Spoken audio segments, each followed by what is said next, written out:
This is a poet, as I've come to understand her, who immigrates, which is to say, comes from one place to another. This is a poet who converts, that is, comes from one belief system to another. This is a poet who lets us know about her own process of maturation, right? So this is a poet who we might say thematizes or makes central in her poetry a journey she takes away from that original, we might say, authentic identity.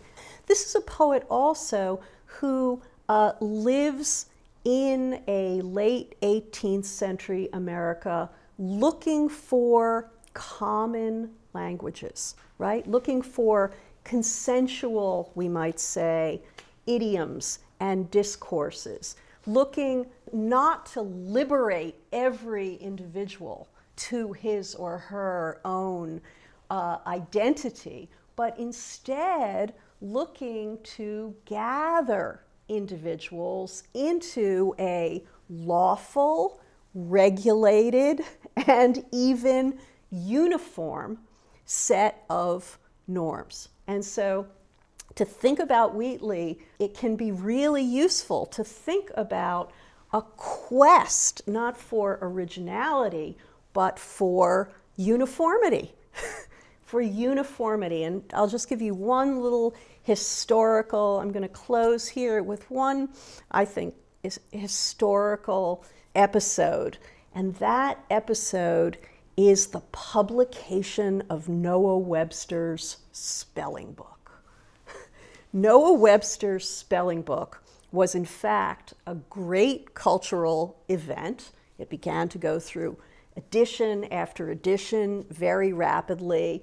Why would a spelling book be that important? Well, it turns out that Americans, many of them having come from England at this point, had come from a world without uniform spelling, without, where people spelled things in all sorts of ways, where printers would adapt spelling in order to retain margins on the design of a page, and where you really gave away a lot about yourself by the way you pronounced words, right? And spelling was not there to help you, right? You could not learn correct pronunciation of the English language by relying on spelling or orthography.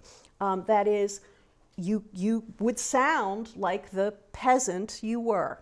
You would sound like the person who might never enter polite society if you didn't live in a culture where there was uniformity of spelling. And what Noah Webster did was he offered a spelling book, and guess what happened after he started publishing his spelling book? Americans convene in their town halls and their little schoolhouses and have spelling bees, as Americans do to this day. The spelling bee to this day is a civic event, and it's also an event very, very often in which someone from somewhere else, having learned how to spell, really owns American culture, right? And it is the spelling bee and the speller itself makes possible social mobility through